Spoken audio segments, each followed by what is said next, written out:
On August 20th, 1989, the California State Police received a call from 722 North Elm Drive, this in Beverly Hills.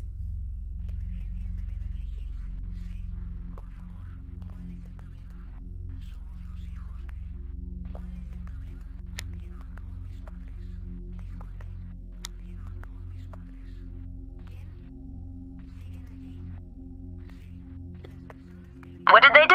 Or who are you referring to? No. Did they shoot them? Yes, Erik. Man, don't do it.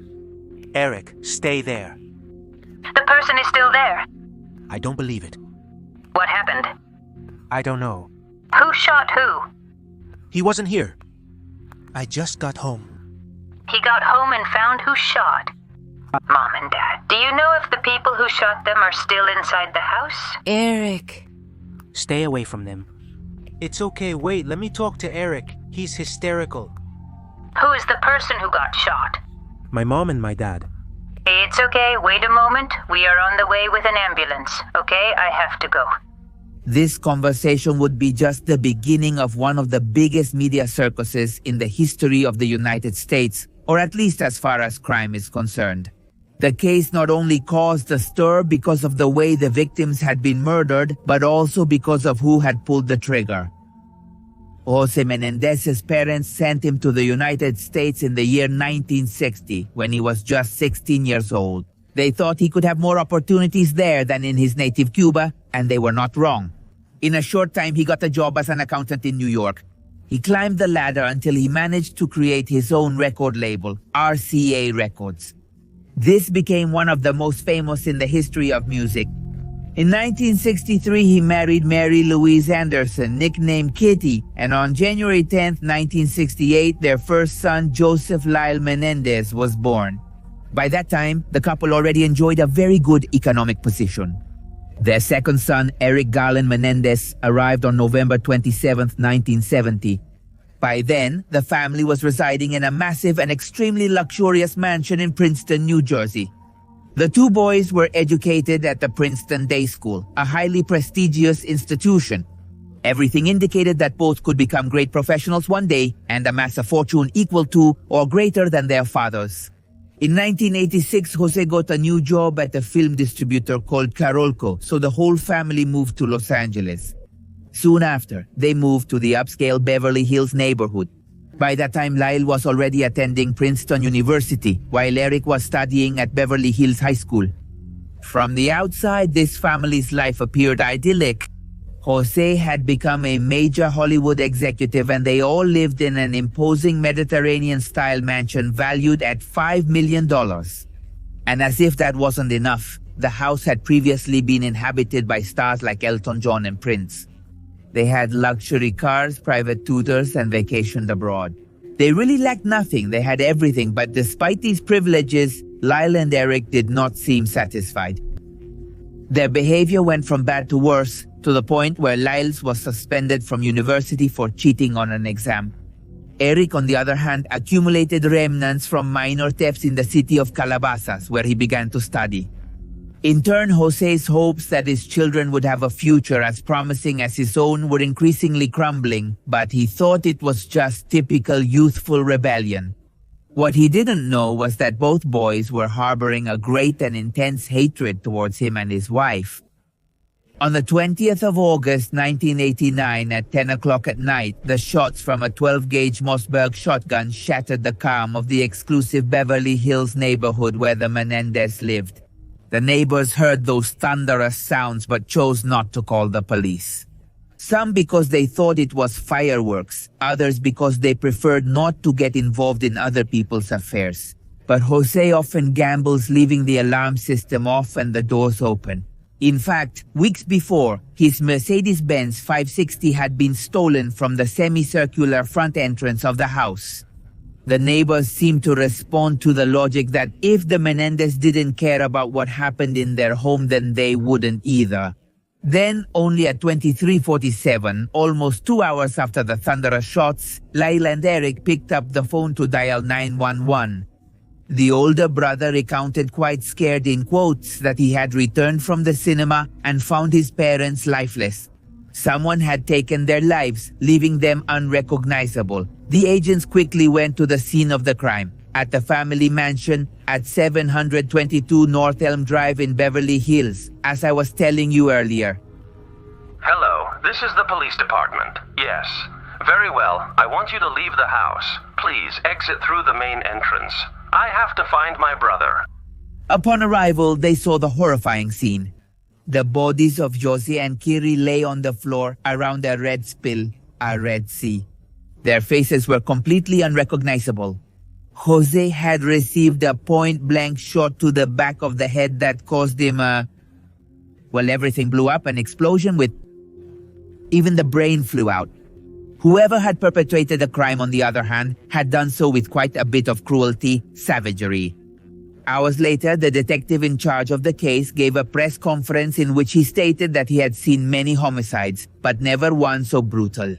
It would be hard to describe Jose as a human you would recognize to that point of brutality. However, during the first interrogation, Dio 21 and Erik 18 claimed they had gone to the cinema to watch a movie that night. Upon returning, they found the lifeless bodies of their parents. They claimed that the mafia to whom their father owed money had committed this atrocity, a lead that the police initially followed, especially since both Jose and Kiri had been shot in the legs, a typical hallmark of organized crime. In addition, they investigated other people close to the Menendez, but something inside them said there was more, that Lyle and Erik were not telling the whole story, and soon the couple's two sons came onto the authorities' radar. On August 24th of that year, a day before the funeral, Lado spent $15,000 on 3 Rolex watches. But that wasn't all, because on the day of the burial, when he was in the family limousine, sitting next to his father's secretary, Marcia Eisenberg, this brazen man showed her his loafers and said with a laugh, "Who said I couldn't fill my father's shoes?" And then after the funeral, the two brothers attended the US Open team tennis match, which they were fans of. They seemed, as you realize, not to be really shocked, as if they didn't care about their parents' death. So over the next few months, the two of them squandered their inheritance, spending nearly $1 million on extravagant luxuries. They left the North Elm Drive mansion and stayed in a series of ostentatious hotels. Then they moved to 2 separate luxury penthouses in Marina del Rey. They traveled around Los Angeles in their late mother's Mercedes-Benz SL convertible. And besides, while they were feasting on expensive meals and even went on a trip abroad, visiting the Caribbean and London. And as if this wasn't enough, they got more money from their parents' life insurance payout. Lyle bought a 911 Porsche and the Shock Spring Street Cafe, which is a Buffalo Wings restaurant in Princeton. According to him, his mother dreamed of having a franchise of healthy, affordable food, and he was fulfilling her wishes. That while he initially returned to university, he really didn't attend classes. He spent his time buying homes in New Jersey to rent them out and thus earn even more money. In addition, he dedicated himself to buying luxury clothes, going to stores with bodyguards he specifically hired for that, spending around $40,000. And Erik, for his part, decided not to attend the university where he planned to study and hired a full-time tennis coach whom he would pay $60,000 a year. He wanted to pursue his dream of becoming a professional athlete, so he practiced 10 hours a day. He eventually went on to compete in a series of tournaments in Israel, but it wasn't all tennis and studies because he also lost millions of dollars betting. And finally, Lyle created a campaign called Menendez Inversant Enterprise and hired 2 college friends to advise him on his investments. By this point, the young man had also dropped out of his studies. These extravagances reached the ears of the police officers, who found it more than strange that the 2 young men were spending their parents' fortune instead of mourning. They then began to investigate them little by little without obtaining any evidence against them until one of the 2 brothers decided to speak. On October 31st, Erik attended his psychologist consultation. Dr. Jerome Ociel, he told the professional that he felt extremely guilty about an event and wanted to confess it. He recounted that on August 18th, 89, he and his brother went to a store in San Diego, more than 100 kilometers from their mansion. There they bought two 12-gauge Mosenberg shotguns, the ones I was telling you about earlier. American Broadcasting Company News was able to find out that the 12-gauge shotguns were purchased at the Sporting Goods store in San Diego on August 18th, 2 days before the murder. On August 20th, 1900, 89, the entire family went shark fishing on a rented yacht called Motion Picture Marine. As night fell, Lyle and his brother went out while Jose and Kitty retired to the studio to watch the James Bond movie. The Spy Who Loved Me was the movie they watched. And around then at 10 o'clock at night, the young men returned to their house and entered the room where their parents were. They loaded the shotguns and didn't look the other way. Jose received a shot in the back of the head that instantly took his life. I entered the room while firing. I just started firing. Which direction? In front of me. What was in front of you? My parents.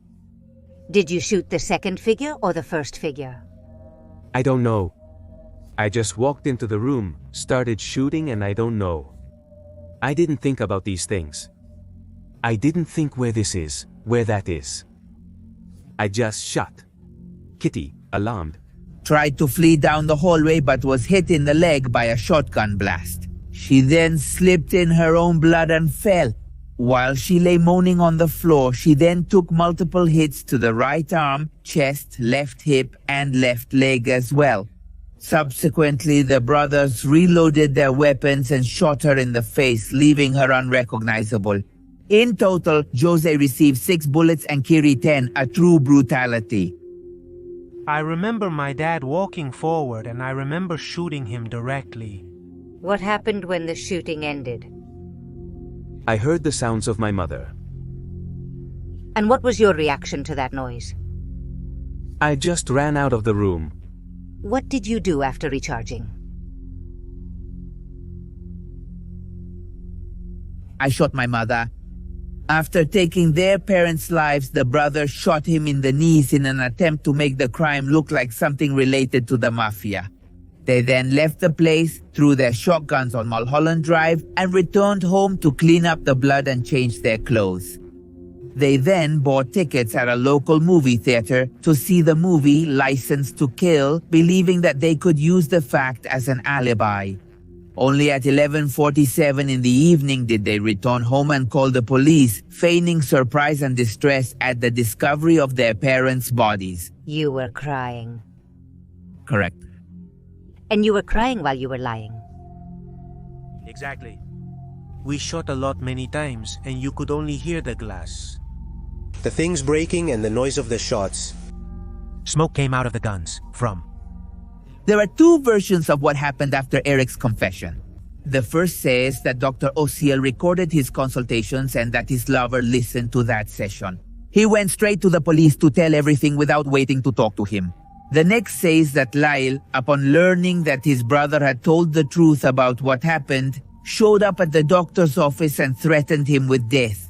That nullified the doctor-patient confidentiality that prevented Osiel from showing the tape with the confession to the police since his own life was at risk. And regarding the first version, there is also something that seems to affirm it, because after the case exploded, Osiel's wife found out that he had a lover and they had to give a press conference where he denied that the woman had listened to the tapes.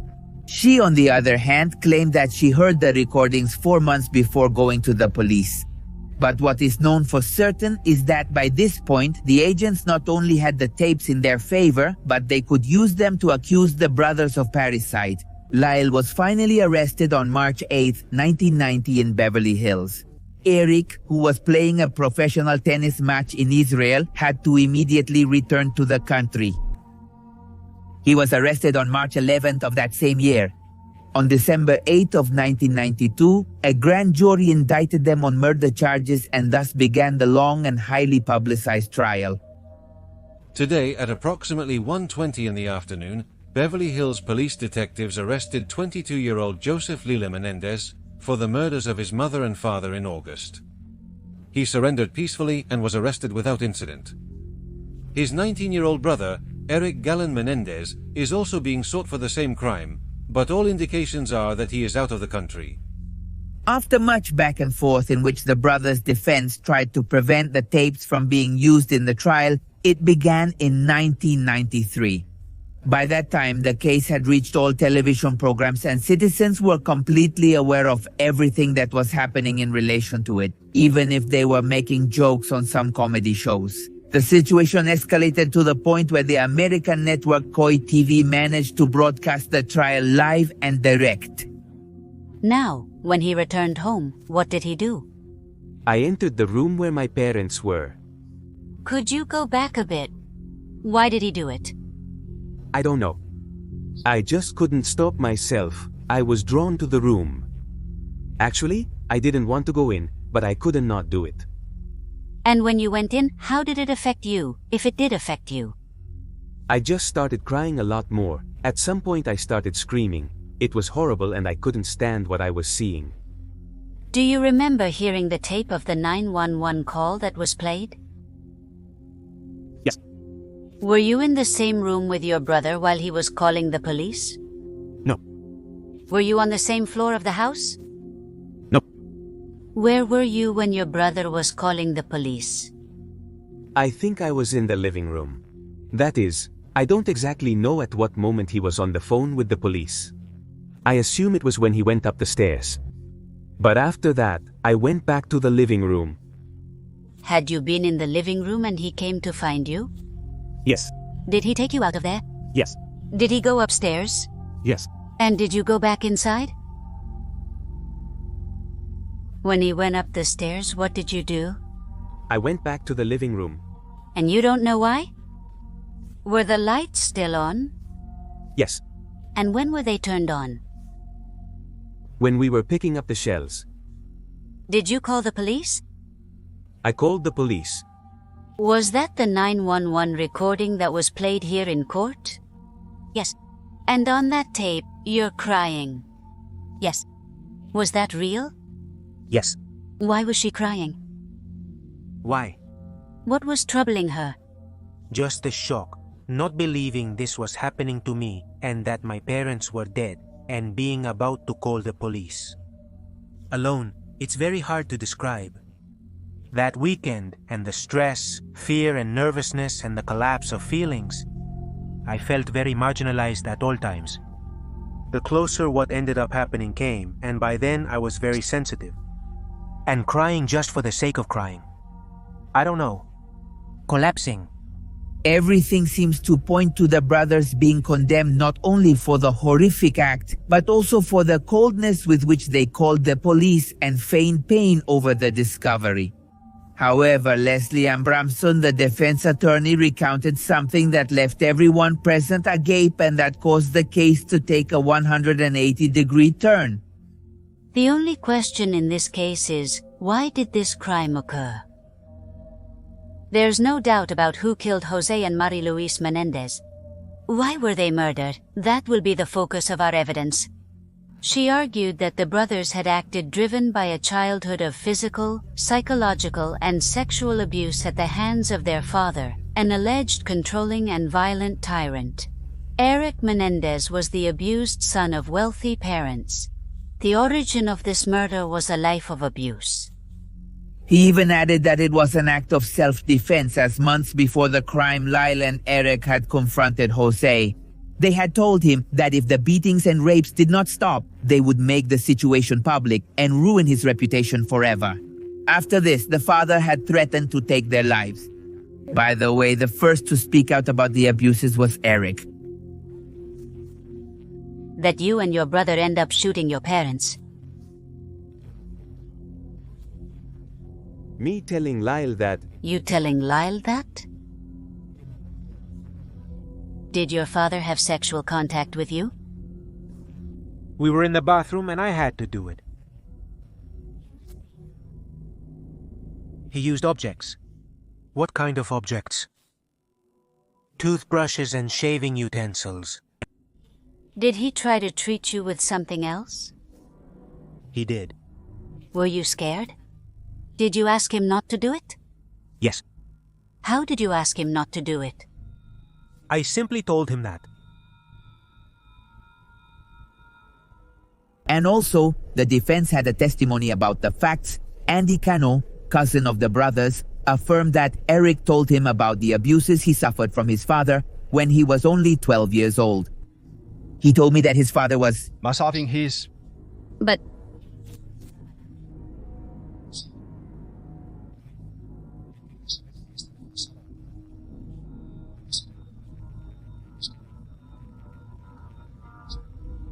The prosecutors didn't believe.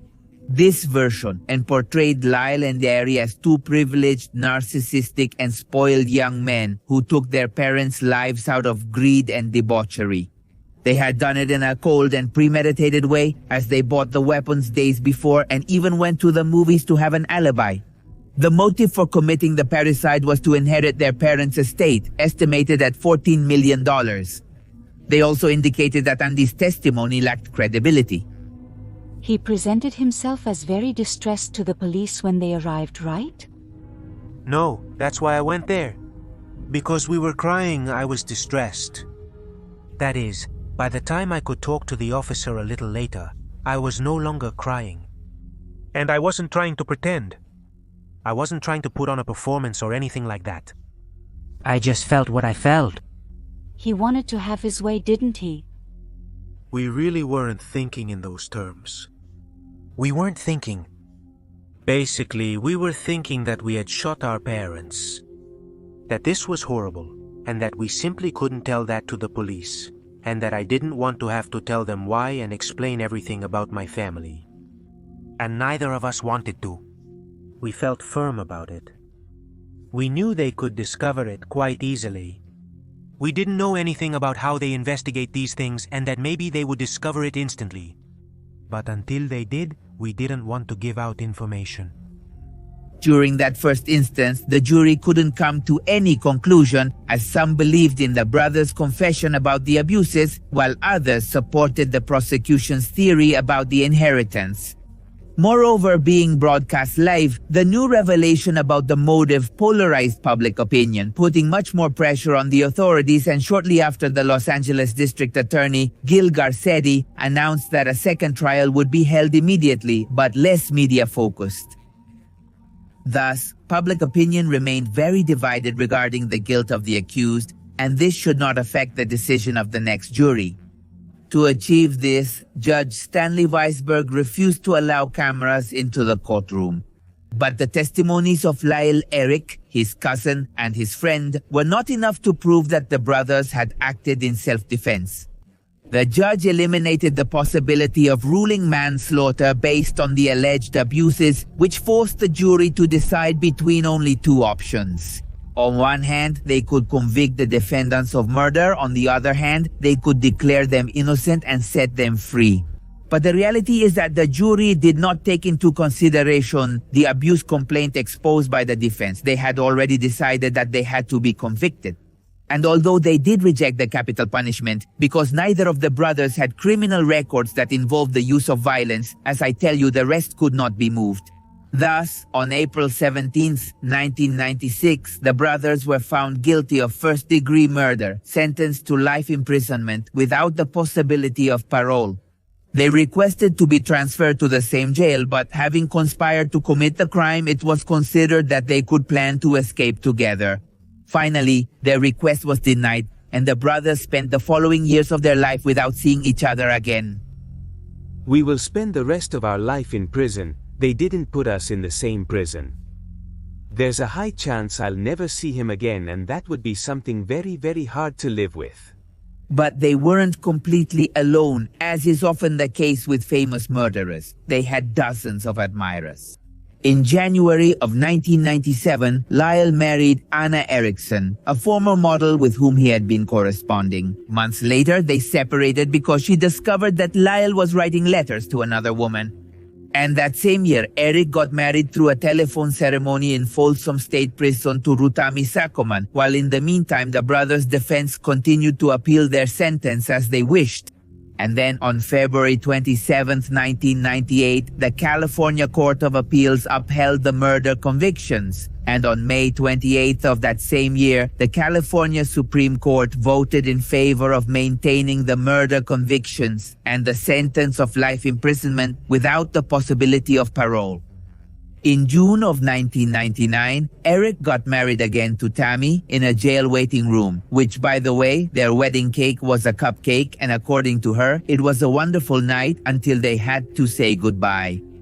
Shortly after, he adopted Talia, Tammy's daughter, and both of them drove 150 miles every weekend to go see this criminal.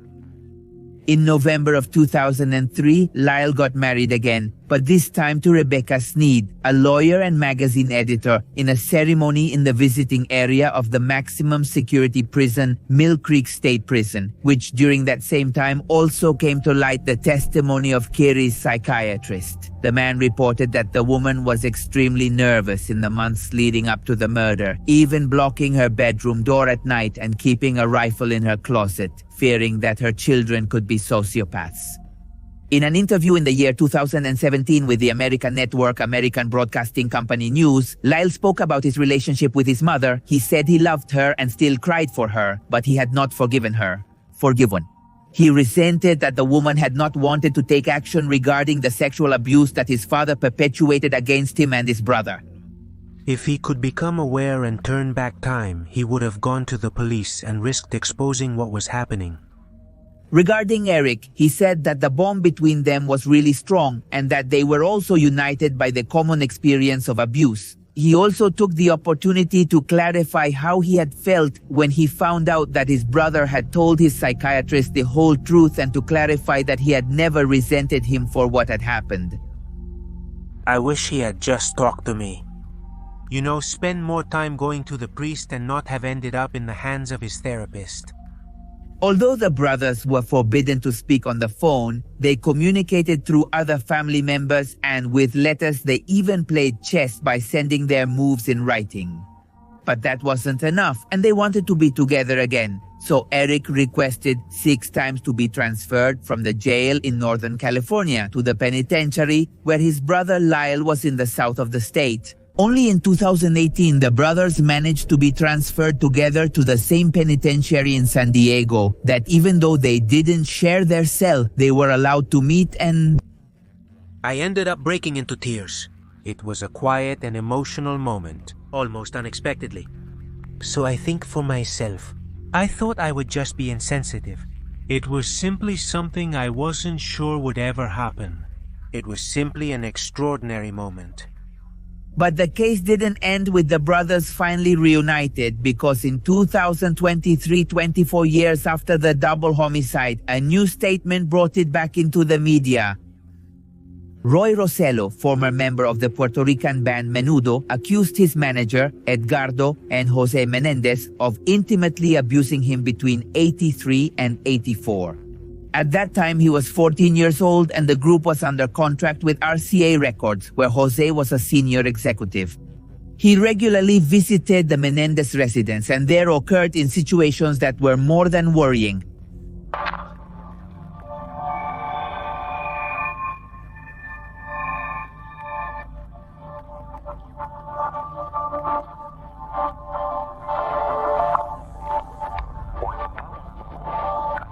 Sit at the dining table, and there was another one. Menendez was sitting At the table. There, Ricardo started talking to Jose Menendez. Another style. And Menendez serves me. I had a glass of wine, and I don't know what was in it. Not only were Jose's children behaving strangely, indicating that something was happening to him, but Roy also suffered an abuse situation that same day. And Cardo also didn't like alcoholic beverages in the middle of the groups. Drugs. Alcoholic beverages, vices, none of that existed. Cardo opposed all those things.